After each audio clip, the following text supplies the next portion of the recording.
Tell me a bit about you and what you do. Well, we produce a podcast called Generally Irritable, where we talk about different political issues. And I'm also a filmmaker. So I make independent films, independent documentaries as well. Oh, so you are quite familiar with censorship. Absolutely.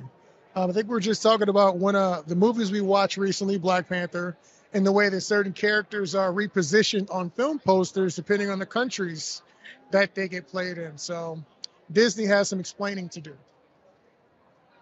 So many things puzzling the mind, right? I wanted to read this, which is really important, right? We here are experiencing in America a censorship that is nothing like we have recognized, right? We are seeing a social media censorship, but we're also seeing parallels, right? A lot of this has roots in the CCP. Yes, it does. I don't know if anybody's read Animal Farm, but if you read the book Animal Farm, you're seeing a lot of similarities to everything that's going on in the United States.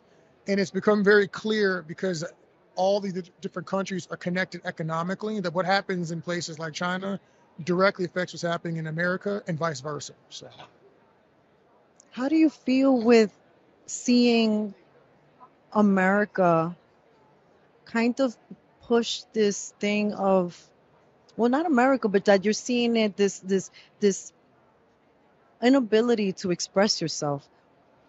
What do you think about that as a creator, as someone who is producing a podcast? What do you think that does to a person, like the soul of a person, when they see things like that? I mean, it's really dangerous to repress people's self-expression. That's one of the hierarchy of need issues, talk about self-expression. So it's one of the things that's really important for us as humans to be able to do. And creating is important. Creating is a way that individuals get to connect or express ideas. It's a conversation between you and an audience. When you stop people from having those sorts of conversations, there are dangerous repercussions from things like that. We're seeing more and more of that here. We had a lot of issues with COVID.